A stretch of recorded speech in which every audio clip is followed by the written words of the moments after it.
मेरे साथ इस वक्त हैं deputy chief minister Jammu and Kashmir Surendra Kumar Chaudhary. News 18 से बात करने के लिए आपका बहुत बहुत धन्यवाद सुरेंद्र जी। नौगाम का ब्लास्ट हुआ है, उस पूरी तरह से अफरा तफरी और कई कैजुअलिटीज हुई है, क्या कहेंगे पहली रिएक्शन? बदकिस्मती है, दुखदाई है, चिंताजनक है और बड़ा अफसोस है कि जम्मू कश्मीर के हमारे बच्चे कोई सिक्योरिटी फोर्सेस के, कोई सिविल एडमिनिस्ट्रेशन के ऑफिसर एंड ऑफिशियल्स जो हैं शहीद हुए हैं। और उस उग्रवाद से जो 35-36 साल से चल रहा है जम्मू कश्मीर में, और जिसमें जम्मू कश्मीर में बहुत कुछ खोया है और आज कुछ और जाने हमने खो दी हैं। और जब भी ये घटना घटती है, ये ऐसी दुर्घटना होती है और ये ऐसा एक खबर जब आती है झंझोड़ के रख देती है। अगर हम लोगों को इतना दुख है तो वो परिवार, जिन परिवारों के ये बच्चे आज शहीद हुए हैं देश के लिए, जम्मू कश्मीर के लिए, उन परिवारों में आज कितना मातम होगा। इसलिए ये दुख हम समझ सकते हैं, क्योंकि अपनी इस पॉलिटिकल कैरियर 28, 29, 30 साल के पॉलिटिकल कैरियर में मैंने बड़े ऐसे हमने दौर देखे हैं और 35-36 साल में बड़ी जगह ऐसे जाने का मौका मिला हमें, जब उन लोगों के घरों में ऐसी घटना घटती है और उन घरों में फिर कैसे विलाप होते हैं। ये सारी चीज़ें हमने देखी हुई हैं। और जब ये आज हादसा हुआ, मुझे फिर हमें वही बैग में ले जाके वही मंजर दिखाता है कि कैसे छोटे छोटे बच्चे भी आज, कईयों के बच्चे छोटे होंगे, कईयों के बच्चे जवान होंगे, कईयों के बच्चे पढ़ रहे होंगे। तो ये एक बड़ा दुखदाई होता है और भगवान से यही दुआ करेंगे कि भगवान इनकी आत्मा को शांति दे, इनको जन्नत नसीब हो और परिवार को इतना हौसला दे मेरा रब के वो इस हादसे से, इस ऐसे एक दुखदाई मंजर से वो निकल सकें और भगवान उनको इतनी शक्ति दे, मेरा रब दे कि वो अपना हौसला रख सकें और फिर इन चीज़ों से मुकाबला करके अपनी ज़िंदगी दोबारा चालू कर सकें। एलजी ने अब ऑर्डर दिया है, जांच के ऑर्डर दिया है, लेकिन आपको क्या लगता है कि इसमें गहराई से जाना चाहिए? क्योंकि एक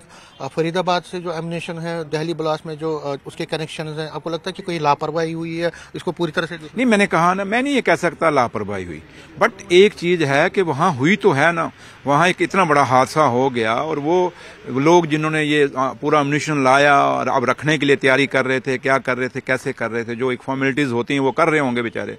उसके लिए प्रॉपर तहसीलदार भी बुलाए गए, दूसरे भी ऑफिसर बुलाए गए, सारा कुछ किया गया, लेकिन कहीं ना कहीं लैप्स हुआ है। अगर लैप्स हुआ है, किस नज़रिए हुए था, क्या उनके पास प्रॉपर किट थी या उनके पास पूरा तौर तरीका अपनाया, जो गाइडलाइन होती है, एसओपी होती है, जो क्या वो फॉलो की गई, नहीं की गई, क्यों अगर नहीं की गई, क्या हुआ, ये चीज़ें तो अब इन्वेस्टिगेशन का मैटर ऑफ इन्वेस्टिगेशन है।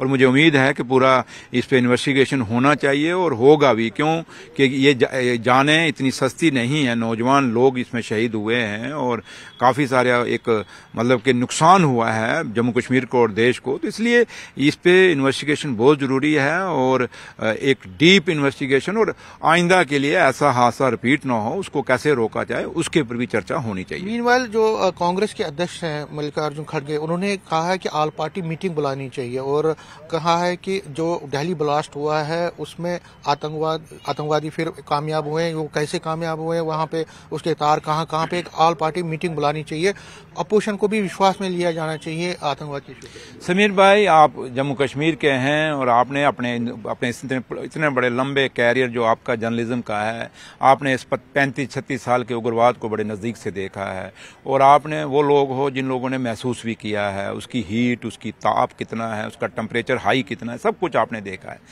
देखिए, अब वो कहते हैं कि इस पर डिस्कशन हो, अपोजिशन को हो, लेकिन जम्मू कश्मीर के लोग क्या करें? हम किससे डिस्कशन करें, किससे अपनी बात रखें? जम्मू कश्मीर ने 35-36 सालों में हमारे कश्मीरी पंडितों ने माइग्रेशन देखी, अपने घर में होके भी अपने घर से उजड़ गए। ठीक है, आज उन्होंने बड़ी मेहनत करके अपने आप को सेटल किया। हम वो लोग हैं जो 47 की माइग्रेशन में हम लोग, हमारे परिवार वो हैं जो पाकिस्तान से यहाँ पे आए। वो परिवार बड़ी मुश्किल से सालों साल बाद आज सेटल हुए, अभी भी कहीं सेटल नहीं हुए।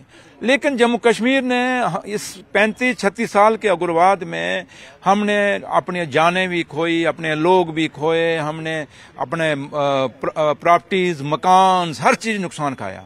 जम्मू कश्मीर ने एक अपना जो महाराजे की स्टेट थी, उस स्टेट इसी उग्रवाद के कारण हम पे ये बात आई कि और उस के भाई जम्मू कश्मीर में उग्रवाद का कारण है कि यहाँ इसको स्टेट गवर्नमेंट नहीं संभाल पा रही, तो इसलिए उन्होंने इसको स्टेट से तोड़ के यूटी कर दिया। उन्होंने ये कहा कि 370 के कारण उग्रवाद है, हमारा स्पेशल स्टेटस भी तोड़ दिया। मतलब जम्मू कश्मीर ने कितना नुकसान करा, हर तरीके से हमने नुकसान खाया है। और अफसोस कि जम्मू कश्मीर ने जो नुकसान खाया है उस पर चर्चा कम होती है और हम खबरें बटोरने के लिए ज़्यादा बातें करते हैं। लेकिन मैं नहीं as a deputy chief minister of Jammu Kashmir नहीं, मैं एज ए पोलिटिकल लीडर भी नहीं, मैं एज सुरिंदर चौधरी जम्मू कश्मीर का बशिंदा जिसने जंगें भी देखी, ये संदूर भी वन भी देखा, सब कुछ देखा, क्रॉस फायरिंग भी देखी, मिलिटेंसी भी देखी, उग्रवाद भी देखी, अपनी नज़रों के सामने रात को हमारे साथ लोग खाना खा रहे हैं, सुबह उनकी हमने डेड बॉडीज उग्रवाद में देखी हुई हैं।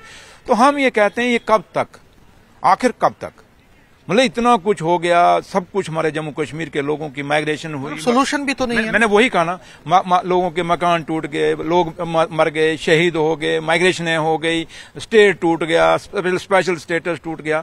आखिर इसका हल क्या है? हमें कुछ नजर में क्या हल है? सुनिए ना, इसका हक क्या है, हल क्या है? आखिर जम्मू कश्मीर के लोगों के साथ ये उग्रवाद खत्म कब होगा? हम पाकिस्तान पे रोज रोज कहते हैं पाकिस्तान, हम कहते हैं पाकिस्तान इसके लिए जिम्मेदार है, बट फिर इसका सोल्यूशन क्या है? कब मतलब पाकिस्तान के ऊपर जम्मू कश्मीर को के हालात फिर पाकिस्तान के हाथ में कब वो हमारा ठीक करना चाहेगा, कब हमारा खराब करना चाहेगा?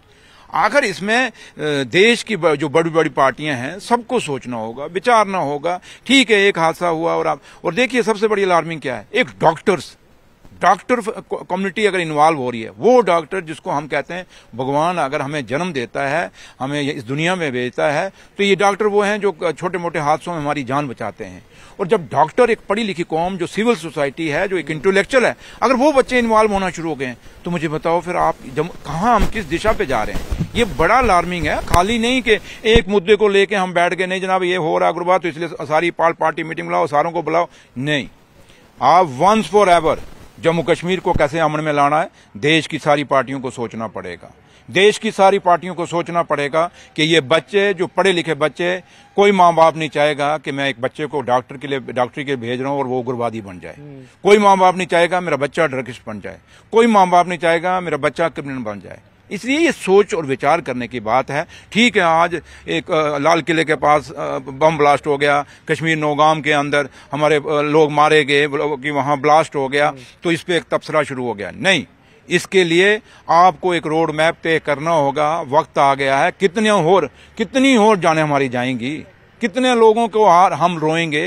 आखिर कहीं ना कहीं तो फुल स्टॉप लगना चाहिए ना।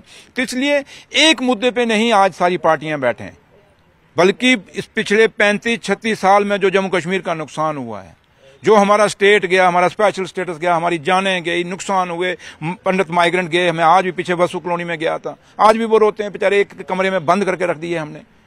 ये सारे को इलेक्शन के टाइम में हमें सारे मुद्दे ये याद आ जाते हैं।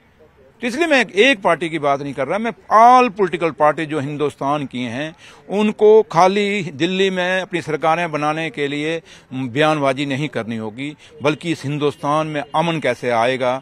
इस हिंदुस्तान जो बापू गांधी का देश है, इसमें बापू गांधी का वो चरखा कैसे चलेगा, वो चरखा जो भाईचारे का चरखा, वो चरखा जो अमन का चरखा, वो कैसे चलेगा। इसके लिए एक बहुत बड़ा कहीं ना कहीं सारों को बैठ के अपनी छोटी छोटी बातें छोड़ के बैठ के एक कहीं ना कहीं एक रोड मैप बनाना पड़ेगा इस देश के लिए, और खासकर जम्मू कश्मीर के, ताकि जम्मू कश्मीर के लोग भी सुकून से रह सकें और देश में भी लोग। डिप्टी सीएम साहब, दो सवाल हैं सियासत के। जब से दो आप सीटें हार गए, कल से एक बयान आया है बीजेपी का, और बीजेपी के जो लीडर ऑफ अपोजिशन है वो ये कह रहे हैं कि नए समीकरण बनेंगे, आगे सियासत चेंज होगी जम्मू कश्मीर की।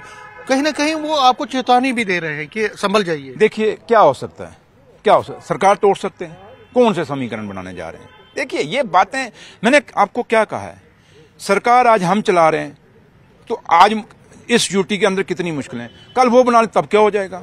यही दिल्ली में सरकार थी केजरीवाल की, लोग कहते थे क्या हो गया, तो कल आज रेखा गुप्ता जी की सरकार है, तो कौन सा वहां पहाड़ चेंज हो गए, पहाड़ उखाड़ दिए लोगों ने। ये कहने की बातें हैं भैया। आफ्टर ऑल आपको इस बाबूशाही के खिलाफ, ये पॉलिटिकल लोग चुन के किसके खिलाफ आते हैं, इस बाबूशाही के खिलाफ। आपने इस बाबूशाही को लोगों तक कैसे पहुंचाना है। लोगों में एक नफरत है कि भाई हमारी डीसी हमारी नहीं सुनता, एसएसपी हमारी नहीं सुनता, ये ऑफिसर एक एसडीएम हमारी नहीं सुनता, एक एडीसी हमारी नहीं सुनता, एक तहसीलदार हमारी नहीं सुनता, एक पटवारी हमें फर्द काट के नहीं देता। यही चीज है ना। ये पानी के लिए हम जाते हैं, चीफ इंजीनियर हमारी नहीं सुनता, बिजली ले जाते हैं, हमारा एक जेई नहीं सुनता। यही लोगों के छोटे छोटे मुद्दे हैं। तो किसके खिलाफ लोगों का रिजेंटमेंट है, इस अफसरशाही के। और हम लोग कहाँ चुन के आते हैं? हम पॉलिटिकल लोग हैं, किसकी आवाज है? उन्हीं लोगों की। तो जब हम आज सरकार में बैठे हैं और हम ये कह रहे हैं कि अफसरशाही जो है वो अड़चने डालती है बीच में काम करने में, और काम करने में दिक्कतें आ रही हैं, जो दिक्कतें हमें आ रही हैं, हम भी एक मैनिफेस्टो पे आए हैं, बीजेपी भी अपने जम्मू कश्मीर में एक मैनिफेस्टो पे आई है, तो देख लेंगे। अब जो बार बार वो धमकी देते हैं वो करके पूरी देख लें। सरकार को कोई खतरा नहीं, सुनिए, वो अगर सरकार मतलब कि अगर वो धमकी देते हैं बार बार तोड़ने की, तोड़ के देख लें, वो चला के देख लें, वो कौन सा क्या कर लेंगे, हम भी देख लेंगे। जैसे आज वो बोल रहे हैं, कल हम बोल लेंगे। देखिए, ये मैंने आपको पहले आप न्योता दे रहे हैं। नहीं, मैंने न्योता नहीं दे रहा। मैं इस छींटाकशी से जम्मू कश्मीर नहीं चलेगा। जम्मू कश्मीर बहुत मुश्किल में है मेरे भाई।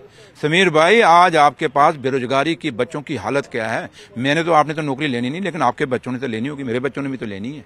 ऐसे हर घर में, चाहे वो बीजेपी का है, चाहे वो पीडीपी का है, चाहे वो एनसी का है, लोगों के घरों में बच्चे बेरोजगार बैठे हैं, उनको नौकरियां चाहिए। उस पर कोई बात कर रहा है? ये डेली वेजर रोज आके यहाँ धरने दे रहे हैं। ठीक है, जब पहले बीजेपी, जब गवर्नर रूल था, एलजी रूल था, ये रोज वहां त्रिकुटा नगर इनके बीजेपी के ऑफिस के बाहर होते थे। तो बीजेपी ने क्यों नहीं निपटारा किया? एलजी तो इनके अपने थे। आज हमारे दौर में वो नारे मार रहे हैं, हमारे खिलाफ बोल रहे हैं, क्या किया क्या नहीं किया। मतलब आखिर हम एक छींटाकशी कर रहे हैं ना। 6 महीने पहले उनके खिलाफ था, 6 महीने बाद हमारे खिलाफ है, तो ठीक है भाई।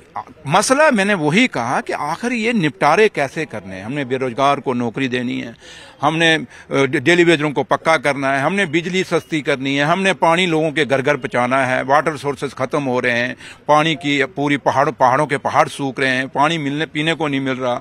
आज आपकी डेवलपमेंट का मसला है, ये फ्लड में पूरे रोड टूट गए, ब्रिज टूट गए, इसको कैसे बनाना है। ये मुद्दे कुछ हो रहे हैं, उन मुद्दों की जरूरत है।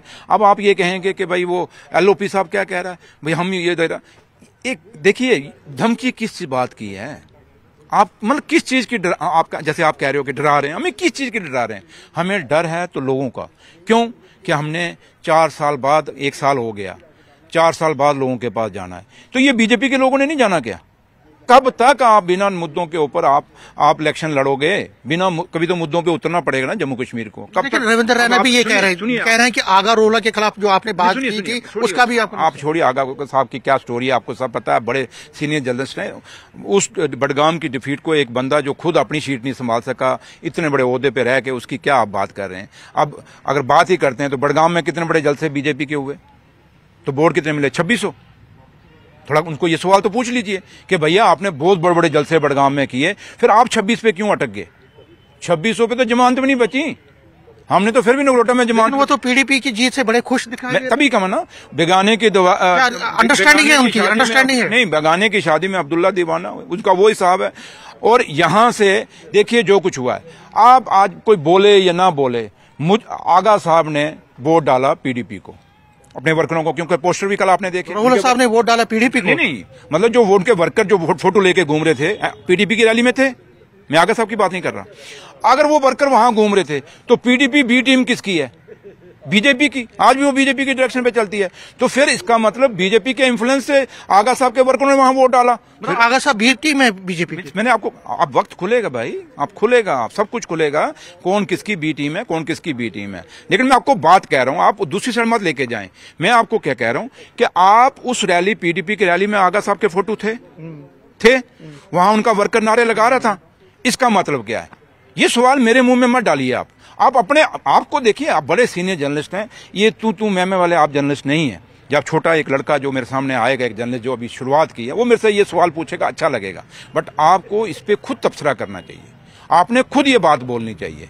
और मैं आपको आज भी कहता हूं कि पीडीपी को बीजेपी ने जिताया है, और बीजेपी ने वहां पीडीपी को जिताने के लिए काम किया है। और पीडीपी पहले भी बीजेपी के साथ थी, आज भी बीजेपी के साथ अलायंस है। ये आप खोज कर लें और आपको खोज में सामने नजर आएगा। राहुल जी के खिलाफ कोई एक्शन होगा क्या अगर कल उमर साहब ने, राहुल साहब के साथ एक्शन हो ना हो, बट बडगाम और नगरोटा में, और खासकर बडगाम में हमें क्यों नुकसान हुआ, क्या वजूहत हुई, उस पर वर्किंग कमेटी बैठेगी पार्टी के, क्योंकि मैं सरकार में हूं, मैं नहीं बोल सकता ये रतनलाल गुप्ता साहब ही बैठे हैं, ये कुछ बोल सकते हैं क्योंकि प्रोविंशियल प्रेसिडेंट हैं, या डॉक्टर फारूक अब्दुल्ला साहब बोल सकते हैं क्योंकि पार्टी के प्रेसिडेंट हैं। मैं क्योंकि सरकार में हूं, मुझे आपने जो सवाल पूछे मैंने उनके जवाब दिए। जहां तक पार्टी का कंसर्निंग है, अगर पार्टी के खिलाफ कोई काम कर रहा है, क्या एक्शन लेना, वो डॉक्टर फारूक साहब मेरे लीडर और मेरे कायद वो ले सकते, कह सकते हैं, या प्रोविंशियल प्रेसिडेंट जो हैं जम्मू सूबे के और कश्मीर सूबे के, या बाकी सागर साहब हैं पार्टी के जनरल सेक्रेटरी हैं, वो इन बातों पे जवाब दे। कैबिनेट एक्सपेंशन होगा? आपको क्या आपका है कोई ना दिल है बनने का? आप एमएलए नहीं तो कहां से बनोगे? क्यों पूछ के क्या करोगे? न्यूज़ 18 से बात करने के लिए शुक्रिया। कैमरामैन चांद के साथ में समीर भट्ट, न्यूज़ 18 जम्मू।